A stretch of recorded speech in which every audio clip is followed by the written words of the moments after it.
Adam, man, welcome to the show. Thank you so much for being here. Hello, it's a pleasure. I think you're the first person from Newton Ards that I've met who is a salsa dancer. Yeah, there's like one sign on the roundabout in Donaghadee that says salsa classes, and it looks like it's just been teleported there from another world. That's all you can get really around there. How did you get into that?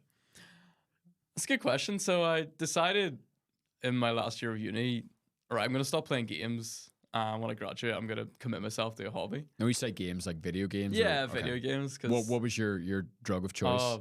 FIFA. Yeah, It is, FIFA, man. FIFA. Unreal. But actually, that's how I got into business, so that worked out well. Because I started trading virtual cards on FIFA when I was like 15 and sold them in school.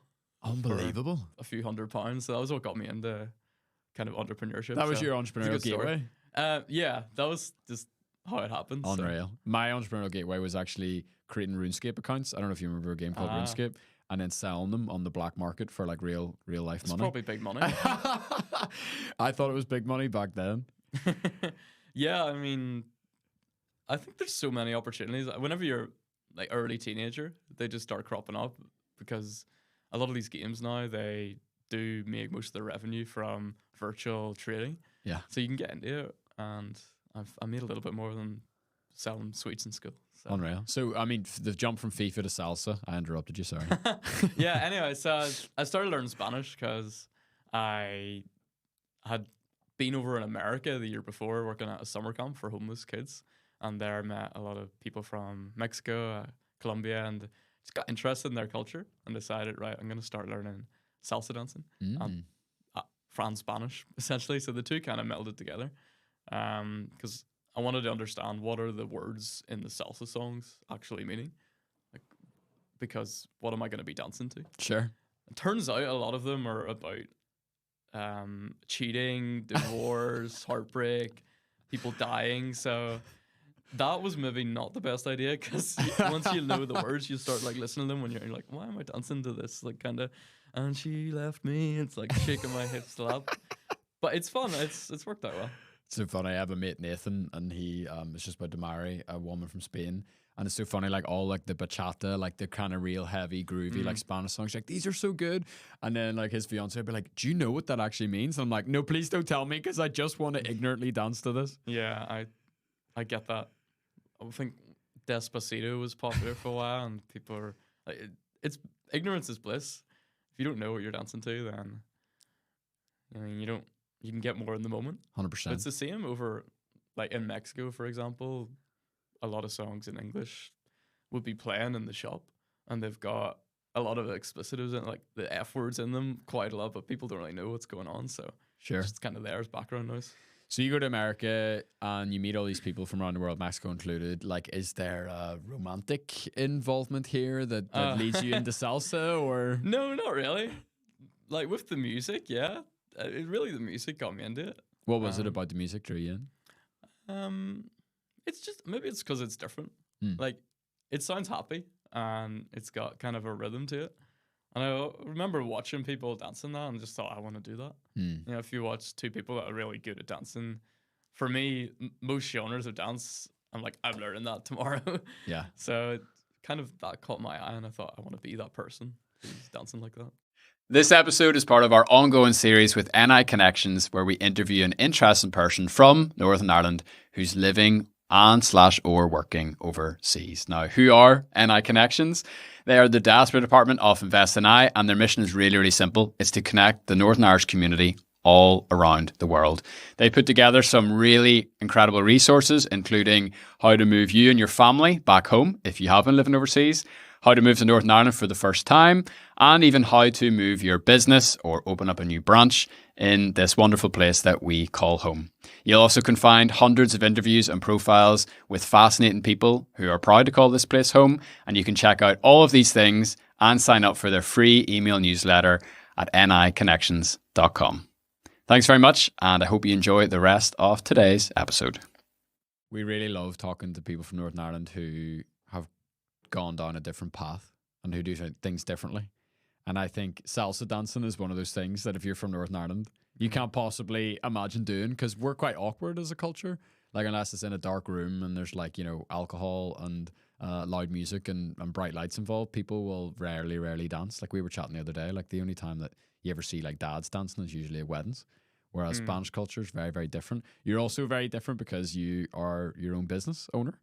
You have this fully international remote business, which is incredible. We used the term digital nomad earlier, which is really, really interesting. You are in the nurse recruitment space and you've done all these amazing things. So walk us from leaving university to starting your business. What's that all about? Okay. So when I left university, I decided before I settle down and lead my life, I want to have a bit of fun. I want to adventure and explore the world and kind of break out of the box I'd been in and learn new things and travel the world essentially. So the youthful desire to go forth and conquer and have an adventure. So at that point, I decided to start my own business because you need money to do it. I didn't have a trust fund or a massive bank account or parents really saying, here's £10,000 to travel the world, and needed income to do it. So I have a few nurses in my family, my cousin, my auntie, and kind of been around them all my life and have heard what it's like being a nurse. And it's tough. And there's a lot of requirement to get more nurses actually into the profession and then working in hospitals. So to fund my traveling, I started a wee marketing business. And that eventually kind of molded and progressed into something that was marketing jobs for nurses after learning what my family had kind of seen in their experiences and seeing the opportunity that was out there in the world to actually improve that industry. So this was about 2019, just before the pandemic. I created a LinkedIn profile, a website, all kind of minimal investment, and then started trying to get clients interested in my nurse recruitment services. Couple of months later, I got a couple of clients that were so excited, and then COVID just happened. They shut down. And I thought that was the end of the business. Turns out it wasn't. It was like the opposite. It was like rocket fuel. And after going on a podcast, actually, I attracted a hospital in Toronto to work with us. And from there, we just got results, used the case study, proved the results, and then got more clients. So see, in terms of like upfront cost for you to get your first few clients, yeah, what are we talking about here? Because I know a lot of people who listen to the podcast, they're like, oh, that's amazing, that entrepreneurial journey, that's class. But like, I could never do that, or like, I need X or I need Y. You know, there's all these excuses or all these reasons why someone can't go and make something. But I'd love for you to kind of break down, like, what did it actually take to get those first few clients? You said LinkedIn and a website. Yeah. Tell me more. So the main cost would be blood, sweat, and tears, and a little bit of confidence, I think. So the pre-history of this is I was trying to get clients for about a year and a half and running into problems. I mean, my first few clients were Chinese online English teaching companies, and then the government in Beijing closed that whole industry down. So I had to keep pivoting and changing. And just there's many times where I could have given up, and I was quite upset and tearful, to be honest. Like I was wasting my life, but in the end, I decided to keep going. So the main thing was not giving up, really, and having good people around me. A couple of years after I left uni, I got into an accelerator in the Ulster Bank, and I met a lady called Trisha McNeely, who I'm going to meet later today. And she actually paid for me to go to my first conference, just out of her pocket. This is a conference in America. Wow. Meeting people like that who support you and believe in you is so important to getting things off the ground. When it comes to the cost of the business, at the start, it was really minimal. That's one of the attractions of doing an agency style online business. You don't have to pay for an office. You can use the laptop that you watch YouTube on, and you don't have to even spend money on a lot of subscriptions or advertising.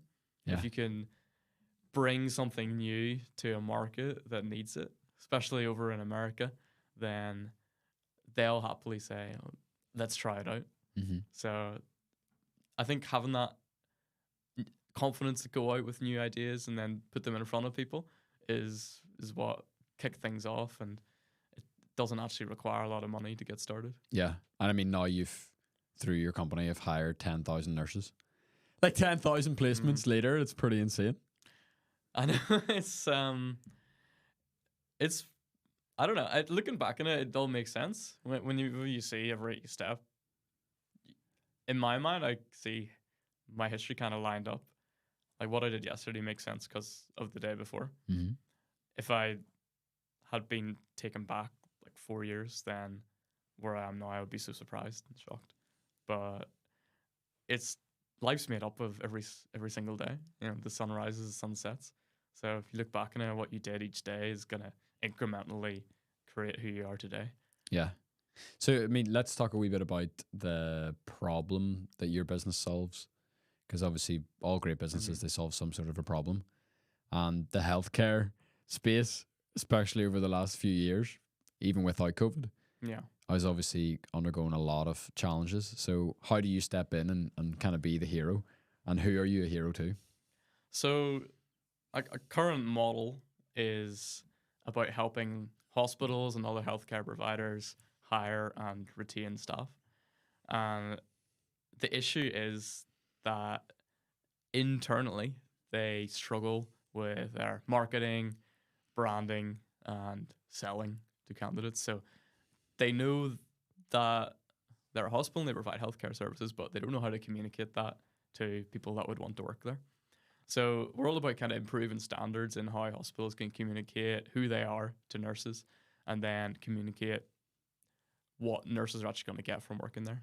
So we help them find nurses, we help them tell them who they are, and we help them with their actual recruiting process of phone calling and interviewing and hiring.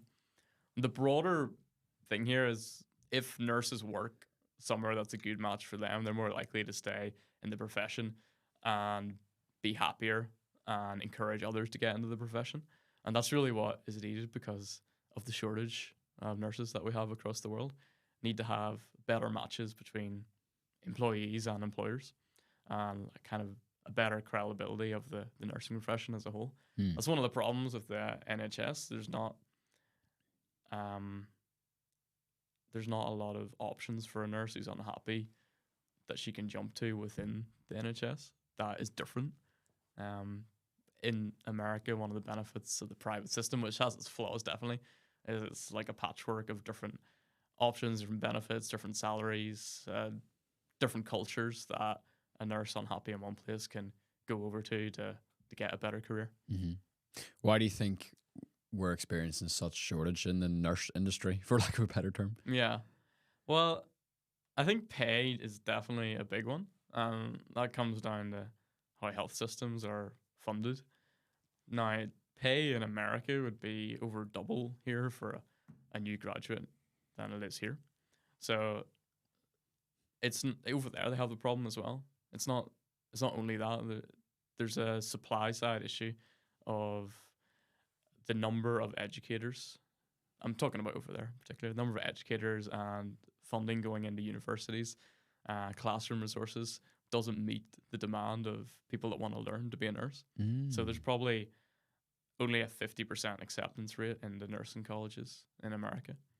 And that's because they just do not pay enough to the lecturers, the educators, for enough people to want to do it. So it's not that people don't want to be nurses. It's really the money that's going into various parts of the system is really interesting. Misplaced. So it's like a supply chain issue almost, if you think about education as a supply chain. Yeah. Mad. Yeah. So I think there needs to be a kind of smarter direction of funding. Here, a lot of money would go to agency nurses, for example. And those universities aren't really seeing any of that money because they're separate systems. The government really has to fund more places in nursing colleges and open new ones so that more people that want to be nurses can get into them. How does your business make money? Like, do people pay you like a monthly retainer for marketing services? Do they pay you per nurse that's placed? Like, what way is your business kind of set up? Yeah, we get a monthly retainer, which is probably about 70% of the revenue, and 30% would be whenever we hire a nurse. Nice. So this year we're looking to diversify into software as a service as well, and kind of create new platforms so we can bring a little bit of value to the nurses beyond pushing them jobs. So we're looking to create a few kind of communities, new ideas, platforms this year, so that it's a more kind of broader model where we get revenue from many different sources. See all these words you're using, like, A bit complicated. No. Sorry. But it's like, where have you picked up? Where have you learned? Right. Where have you learned business? Other than selling virtual FIFA cards? Yeah, I'd probably just being around people that speak like that and do business. My break was I invested $3,000, like £2,400, into a course from a mentor who was all about creating Facebook ad agencies. So you could call him a guru, but it worked for me. He just shared his knowledge and said, this is how you do it. And he had a community and met people through that and walked you through it all. So I think it was about investing in it and like investing money to learn from people that have already done it, and then investing time, like listening to podcasts. There's a good one, My First Million. Yeah, I've listened to a few episodes of that. Yeah. Yeah. There's one called Mixergy, which is also good. And one by a guy called Nathan Latka. That's also pretty good. Cool. And just listen to other people. I mean, you're not going to learn it just by sitting there. You have to be around those who are talking about it and know it.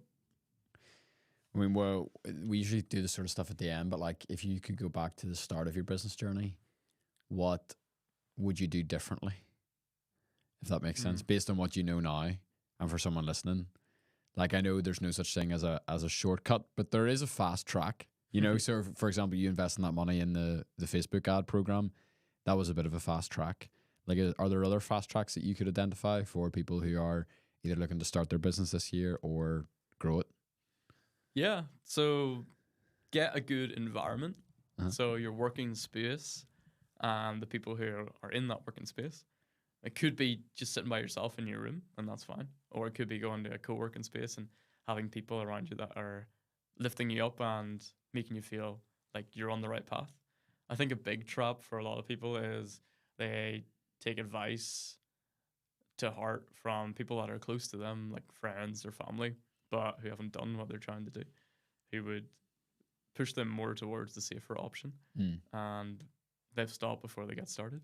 You need to reach out to people that you see on podcasts or doing well for themselves to say, I'm just getting started. Can you help me?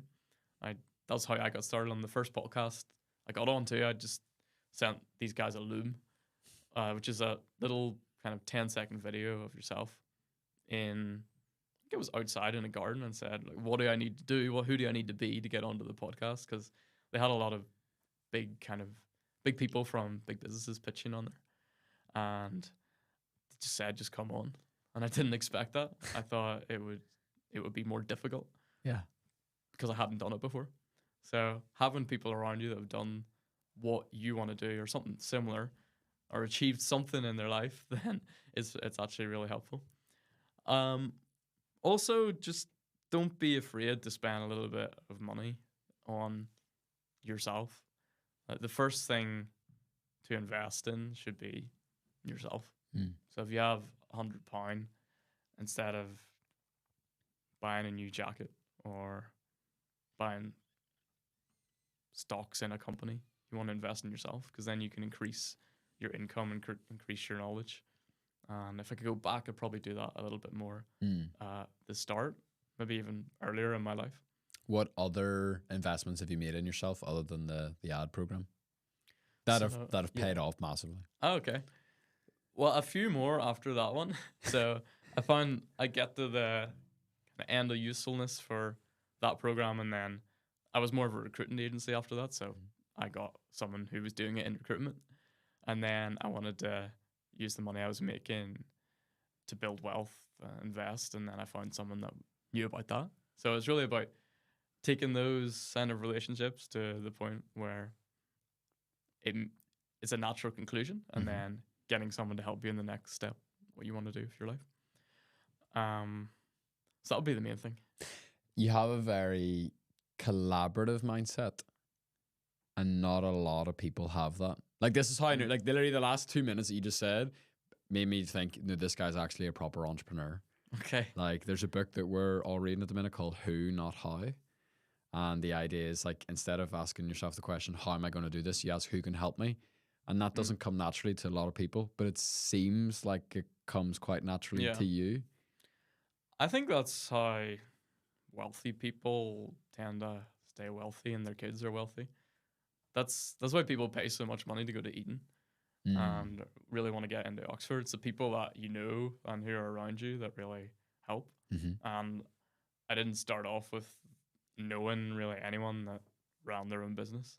So it was a bit uphill at the start. And you just have to not really care what people think about you and not really care about getting ignored. Yeah. Which here I think is difficult. Yeah. People care about what others are saying about them. So you have to throw a lot of your like preconceived notions and experiences to the wind and say, me actualizing, like achieving my potential is more important than feeling sad for a little minute about getting rejected. Yeah. Yeah, there's like an openness to you that's interesting. Like, I meet a lot of people, and you're probably in the top 90 percentile of openness. Like, you seem to carry things quite lightly, and you seem to just be really open to new ideas and new people. And, oh yeah, I'll just send that message. That won't bother me. And if I get rejected, that's okay. Like, that's quite unique. Tell us about the time you offered a stranger a taxi ride. Oh, that was another one I was going to mention. So going to conferences is a big one. They cost a lot. You usually have to travel there and get a hotel and pay for the ticket. But there you'll just meet everyone. So I went to one this year in Las Vegas for healthcare staffing. And everyone at that conference was an executive in a staffing company in the US doing at least $10 million a year. And then there was the vendors trying to sell to them all. And I'm not really in that category because I do something a little bit different. But it was about being around them and getting that energy and understanding what makes them who they are. And as someone who isn't really well known in that space, it's not as easy as if I'm an executive in a big company. Like, people would come up to me and want to speak to me. I had to go up to people and like approach them and say, "Hi, I'm Adam," like, and start talking to them. So after doing that about 10 times, I was warmed up, just like approaching people, having their food and saying hello, butting into the conversation. And I was a little bit confident. So at the end of the conference, no joke, on the taxi was like 20 minutes to get to the airport, and it cost me $60. So I'm a wee bit cheap as well. So I was like, there's 4 seats in this taxi. I'll just ask other people to get in because this is a ripoff. And I just shouted, like, there's a big crowd of people. Like, does anybody want to jump in this taxi for free with me? And like 2 guys got in, and I turned to one of the guys, said, like, who do you work with? And he's like, I'm the CEO of da-da-da, which is doing $1 billion revenue a year.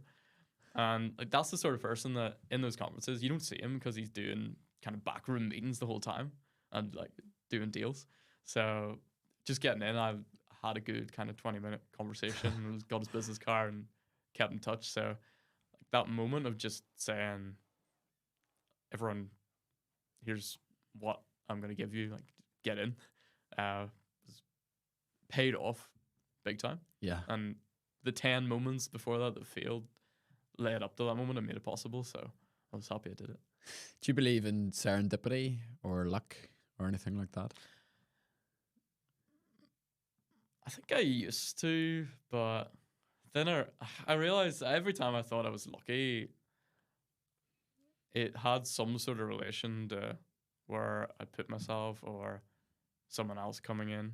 And I think it's true that you make your own luck. There's definitely people that I would say are lucky, and events that have happened in my life that are lucky, but they happen for a reason that came from my actions or actions of a higher power. Yeah.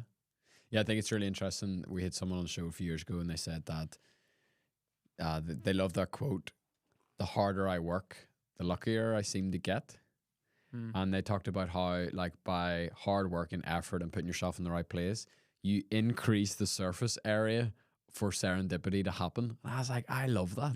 So, like, let's use the conference as an example. You spend the money to go to Las Vegas. You take the risk. You take all the risk, and the risk of approaching people. You've got social risk. You've got financial risk. You've got time risk. You've got so much risk there. But if you weren't in that situation, it wouldn't have opened you up to that seemingly lucky circumstance. So yeah, I think I agree with you. That's an eloquent way of putting it. I like that. I agree with that completely. How do you maintain a sense of rhythm? And you mentioned earlier about the importance of environment, the importance of surrounding yourself by good people. How do you keep that up whenever you are traveling all around the world and living in different places and going here, going there? Because it's exciting to meet new people, but is there a way that you're able to kind of maintain a sense of long-term relationship with people?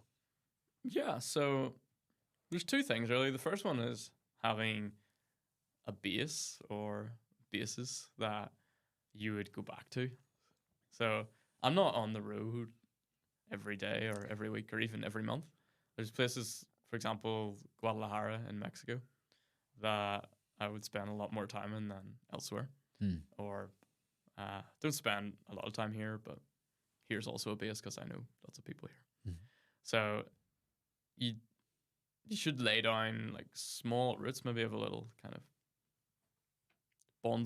mini bonsai tree before you make your big bonsai tree that aren't easy to tear up, and whenever you go back somewhere, it does feel like a second home.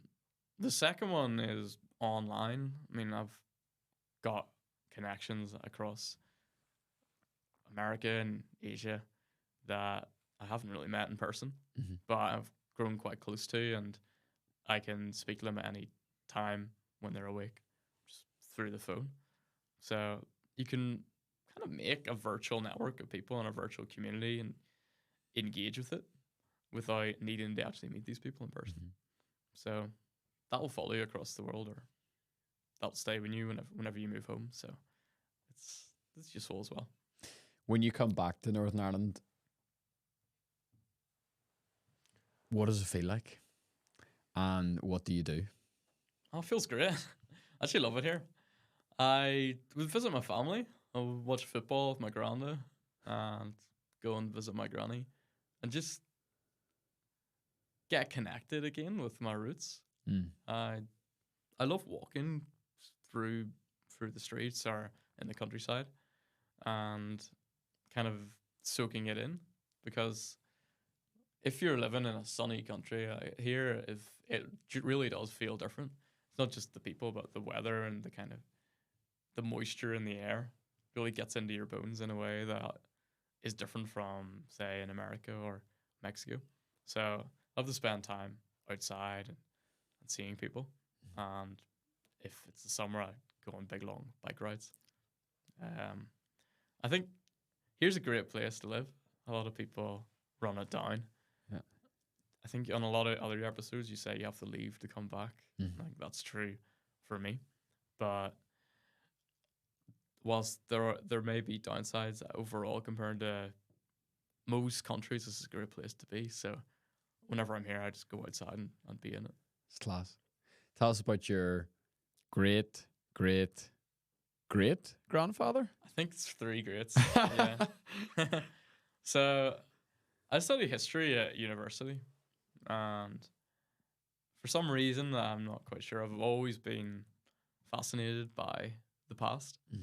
And recently this year, I got into investigating my own family history, which I'd never really done before. And I think it's such a intriguing way to think of yourself as the latest in a long line of people, because we all live in different times. I mean, my parents lived during the Troubles. My granda was evacuated during the war. His dad was one of the people that were kind of chased out of Monaghan Cavan whenever partition occurred, and they all kind of looked like you. They've experienced different times, and I feel like that kind of link and connection with the past and family as a way to explore that.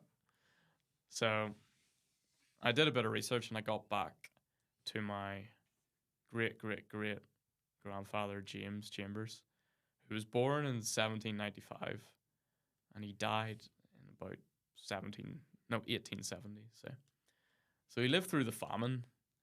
He had a lifetime of experiences that I'd really want to find out about. So that's kind of my mission for the next few years, to get into the archives and investigate, where did my family come from? You know, did they come from Scotland? Did they come from England? We're pretty sure it's one of the two. What was their story? How did they come to be here? And what kind of lessons can I learn from that today? Mm. We were talking last night. We were out on a big walk. If you were born, say, 1,000 years ago, nah, it's too much. If you were born 300 years ago, what do you think you would be doing? I would definitely be a labourer on a farm that wanted to get away and like be a merchant. Because you look, I think everyone, well, not everyone, most people will get this if you investigate your family history, that you have your parents who are maybe working in services or a factory, and then their parents who are probably a bit more industrial. And then once you get before 1900, it's like labourer.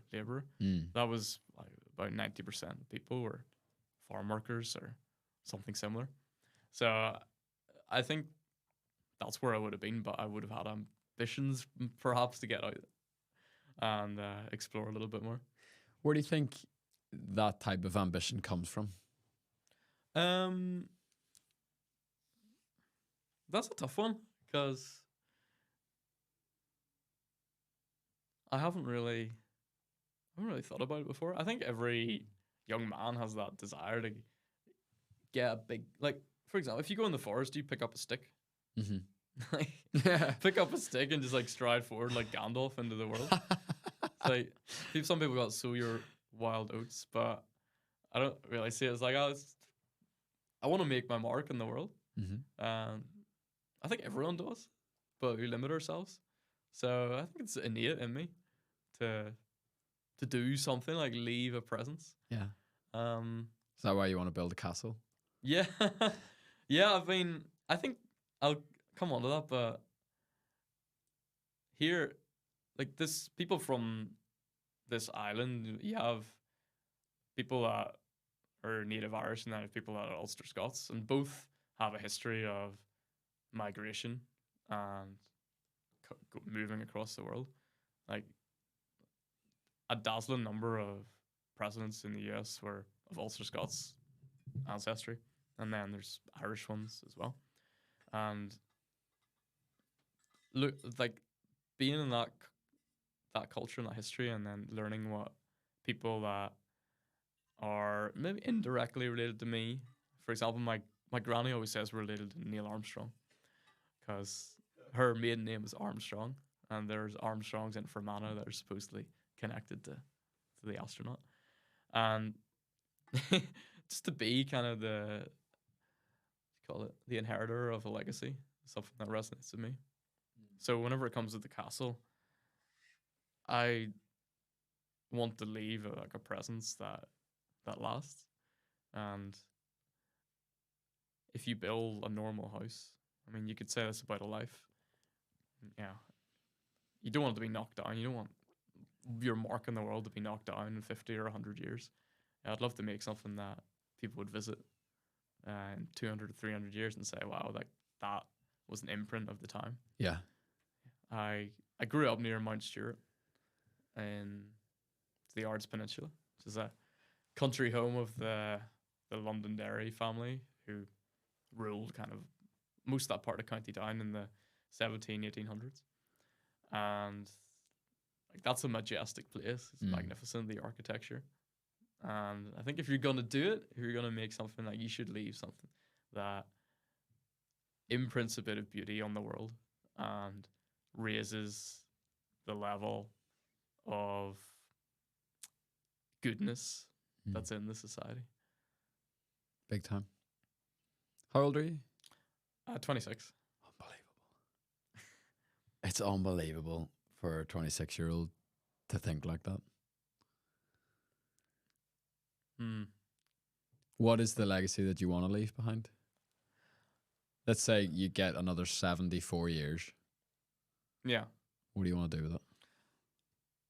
So, well, my life plan up to now has been to have a successful business that changes the fortunes of hundreds of thousands of people and creates something of value that people can coalesce around and that has a financial value attached to it in order to generate enough money to start a charitable foundation that invests in local communities here. There's a concept going back to the Romans of civic duty. Rich Romans, whilst they would stash some of their money away, they would want to invest it in buildings and build up their town and be proud of it. And like that's something that I kind of get on board with when you see where you grew up declining a little bit, like shops closing, charity shops filling up the rest of the vacancies. I'd love to create wealth and then funnel that back into the society here and the world that I live in, for everyone's benefit, and then to leave a mark for the future. So at the moment, I'm really focusing on work and growing my businesses, but in the future, I would like to invest in the community, get into politics also, and do a little bit more history. So we can expect to see Adam Chambers make a return to the homeland in some sort of sort of way. Yeah, I'll come back in the next few years. Wow. So that's my plan. We'll see. You probably make plans every couple of years, and then something different happens. So yeah. The important thing is actually making a plan, so that if that something different happens, it's going to be better than it would have been if you hadn't planned towards something similar. Yes, if you aim at nothing, you'll hit it every single time. I love that quote. Yeah. If you aim for the moon, even if you miss, you'll land among the stars. Boom. 100%. What's been the most challenging moment of the journey so far?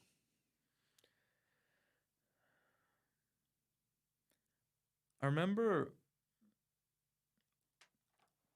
at the outset, you get to a point where you've been trying something for a period of time and then you're not making progress, and you look back and you don't see a lot of progress, and you look forward and you think, will the future be like the past? If so, I'm screwed. So I got to that point about a year in where I just had a couple of clients and then they left, and I got pretty emotional because I still had that confidence that I can achieve something with my life, but I thought I was misdirecting it. And I thought I was mistaken.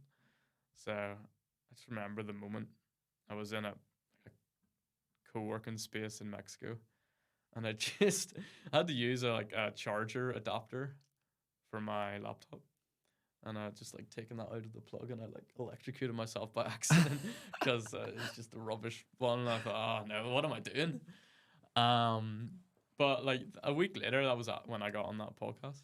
So looking back, that lowest point was just a little dip compared to the opportunity that came after. Yeah. So I think the learning from that is, often the hardest times are just kind of the prelude or the build up to great times.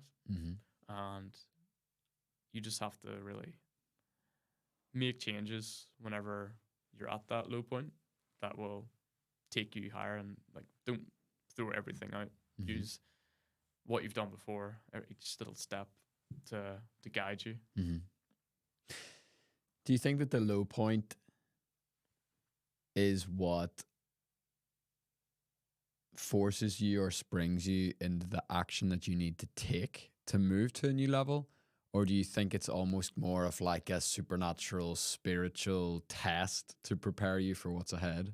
If that makes any sense. It can be both. I'm a Christian. I do believe that God's hand moves in your life.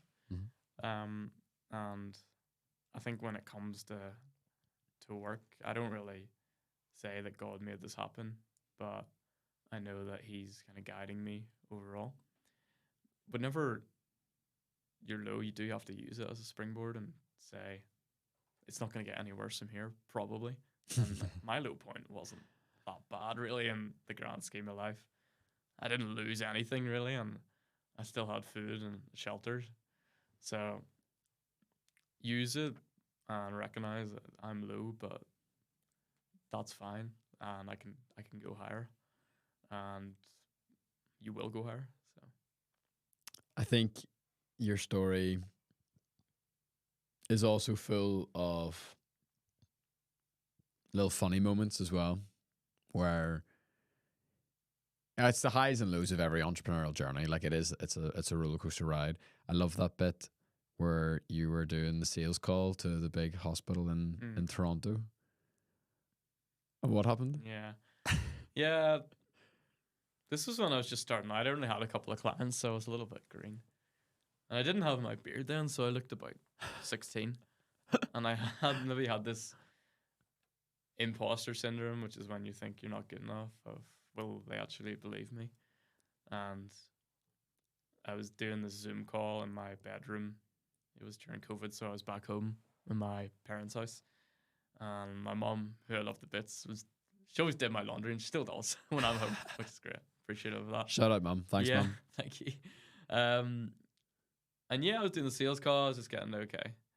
So the price is, and that's the most serious point, like when you need to kind of lean in and make yourself big and get them to buy into you, because really they have to know you, they have to like you, and they have to trust you to buy from you.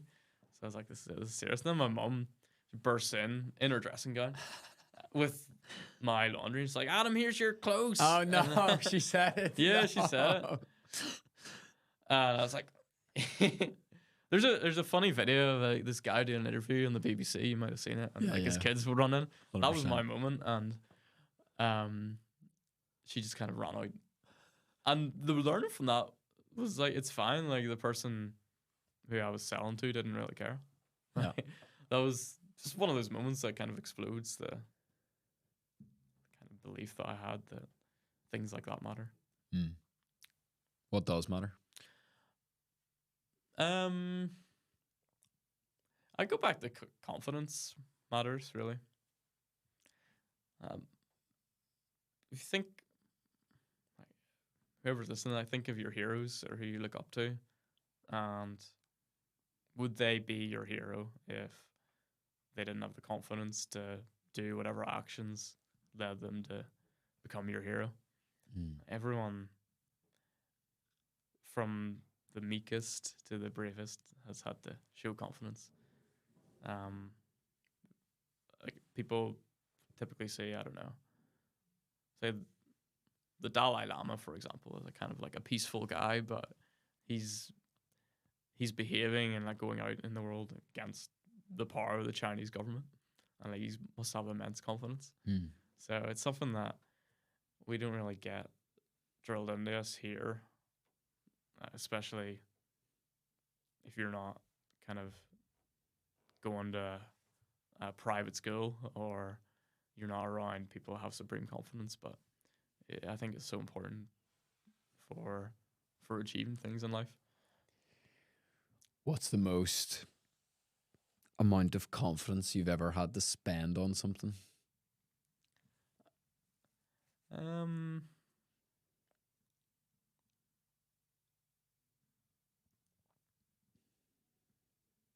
That's a good one. What about you? Well, I think I could tell you a recent one. So like a recent one is I just have invested like a substantial amount of money in an entrepreneurial program this year. And I just booked my flights yesterday. It's in LA, so that in itself is an expense and totally new environment, totally new thing. And that's kind of my like going to LA for a conference moment if I reflect my story into your story. And that took an insane amount of confidence because I think I've grown up with that Northern Irish frugal mindset where it's really hard to spend money Yeah. and it's hard to invest, and all you see is cost. And so that's the first thing that came into my head, is actually just having the confidence to invest in yourself in a significant way, and in a way on a level I've never done before. Hmm. That's scary, but Yeah. it's also exciting. I'm hoping I Yeah. also share a taxi with a $1 billion CEO. Well, you can. Yeah, I think for me, there's been some moments in my life, like in business, particularly. Yeah, forking out 10 grand to go to a conference is a leap of faith. Deciding to start in the first place, and then at the low points, not giving up Mm. and saying, okay, well, let's keep going. That does take a lot. Yeah.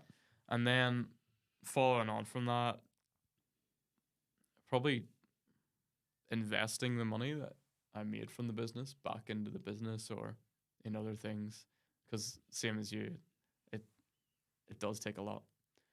So whenever you get money, like I think the typical thing we have here is, how can I keep this and not lose it? Yeah. Putting it under the bed, essentially. Whereas in America, where I get a lot of kind of inspiration from, it's how can I turn this into 5 or 10 times more? Mm-hmm. So trying to get on that and actually be intelligent about investing money has been something that requires confidence. But once you learn about it, yeah, it takes less because you understand it more. Yeah. 2 more questions. These are questions that we always kind of land the plane with. What's the most successful moment so far? Like where you've just felt like need to punch the sky? Yeah. So I've been doing this 5 years, and I don't think I've gotten very far. I think I've done well from where I started, but I'm not here saying that I'm Richard Branson or I'm a billionaire. And Yet. yeah, right. I think retaining that humility is really important, and a lot of what I'm saying is based on what I know now, and I'm hopeful in like 10 or 15 years I'll know more and be better. The first sale, really, the first validation of time, effort, and confidence is for me the biggest moment. It's simple as like opening an email. It was that lovely COVID. Well, not lovely. It was we had lovely weather during the first COVID lockdown. Oh yeah, it was insane. Yeah, so it was lovely, like April and May. It was May, I think. And then I just saw one of my first hospital client said, we actually do want to work together. I'd spoken to them before COVID, they didn't, and then things changed. And that was just a validation of the previous year or year and a half, and I knew this is it, and it's been worth it, the time I put in. Mm. So think of it like a bottle of champagne, like that year and a half, just filling up the bottle with fizzy drink, and then actually getting it validated by someone who's popping the cork and starting. That is an insane metaphor. Have you used that before? No, I just make Mate, things that up is sometimes. unbelievable. 99 don't work, but sometimes one works. Okay, we have a incoming producer question. Rosca, hit us. Yeah, just a quick question. If you could take anyone, dead or alive, for a cup of coffee, who would you take? Hitting you with the big guns. Yeah. So I was caught in 2 minds about this. So I think I've mentioned my great grandfather, and I want to ask him, what was your life about? How did you get here? The other one, and I didn't, whenever I was preparing for this, I didn't think I would do it because I knew he wouldn't really be interested in speaking to me. Lord Castlereagh, Robert Stewart. He was one of the Stuarts of Mount Stewart, 18th century landowner who negotiated the peace following the Napoleonic Wars. Probably the most influential foreign secretary that's ever been in the UK. Great Britain, British Empire at the time, and he's from like 10 minutes down the road from me. This was a guy who was a witness to history, created history himself, and was pretty much reviled universally by both Protestants and Catholics in Ireland. He negotiated he was part of the kind of the Act of Union, losing Ireland a lot of its kind of political independence. And I've been reading his biography at the moment, and he seems like a very vibrant mind, reading his letters on the French Revolution, but also one that had a lot of kind of values when it came to his politics. And even though he received a lot of criticism for his actions and he actually ended up committing suicide, he was a person that became influential and saw his potential through. And I would want to ask him how you did that. Unbelievable. I think here there's sort of a forgetfulness about heroes from the past, or maybe in Robert Stewart's case, anti-heroes that in our society today we don't look to and we don't try and learn from. So encourage anyone to read about him or some of the other people from here. Something I think about a lot is that, at least for our generation, there is no Northern Irish history before the Troubles. It's kind of like in history class, if that makes sense, in school, it's like the history of Northern Ireland starts with Northern Ireland starting, if that makes sense. Yeah.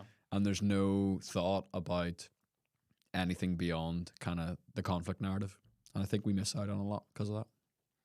Yeah, I think the way the education system's divided, Protestant Catholic, a lot of schools do want to keep it on message. I mean, my school, we did the Ulster Plantation and the Williamite Wars for history A level, and then my friend did in another school did like Irish independence and Civil War. Whereas before like partition, before the Troubles, like, things were a lot more interlinked. Like Castlereagh, Lord Robert Stewart, he considered himself Irish, but he was a Presbyterian who also served in the British government. So he got his politics from one country, his religion from another, but he was born in the third country. That doesn't really doesn't really mesh with our current narrative of Protestant and Catholic, and I think that's a real shame that it's became like that today. Yeah. Roscoe, you may as well do the closing question as well. Now that you're red hot on the mic. What was the closing question again? Go for a 19-year-old. Okay. So, if you could go back in time and see a 19-year-old version of yourself, what would you say? I'd say one thing. I'd say start investing in the stock market. That was 7 years ago. It wasn't very long ago. But the earlier that you can start investing, even if it's like £10 a month, the longer that the younger your money has time to compound. Albert Einstein called compound interest like the seventh wonder of the world. Yeah, the seventh. Yeah. And or the eighth. No, I'm doubting myself. Yeah. I don't. It's something crazy. Like if you invest £1,000 a year, like for the rest of your life from now, like you end up being a millionaire by the time you're like retiring. Something like that. It's crazy the way money can rise over time. And when I was 19, I was pretty similar to how, well, probably changed a little bit, but it wasn't very long ago. So I think that's the main thing what I would do that can set you up for different things, because like having that kind of financial cushion is so useful in life. This is a question we never ask. I'm going to ask it anyway. You mentioned that this podcast will be like a mark in time for you. If you could give some advice to a version of yourself in 7 years' time. Yeah. So what will you be, 33? Yeah. So if you happen to, stumble across this episode when you're 33, you, I believe, will be exponentially wealthier than you are now. Your business will be exponentially bigger. Your impact will be exponentially bigger. What part of your current self would you like to make sure that your 33-year-old self holds on to in the midst of that? Yeah, definitely my faith. I think the other stuff will come, and that goes back to the confidence thing. But I need to continue going to church, praying, reading the Bible, and letting that feed into my life. I think if I can do that, then I'll be fine. And that's something that in the past I really haven't been as astute about, but I need, and I will, by the time I'm 33, be someone that shares kind of fellowship more, is more generous to others, and renews my mind really through faith and through Jesus. So that's something that I'm going to be working on as I grow older. Unreal. Adam, this has been a real delight, genuinely. And we talk about compound interest. Sometimes you do an interview with somebody and you're like, I think this is going to be one that will have a compound interest effect. Whenever you're 30, you're 40, you're 50. I do think you're on a very interesting path. And I'm delighted as a host to have had the chance to interview you at the start of your journey. Yeah.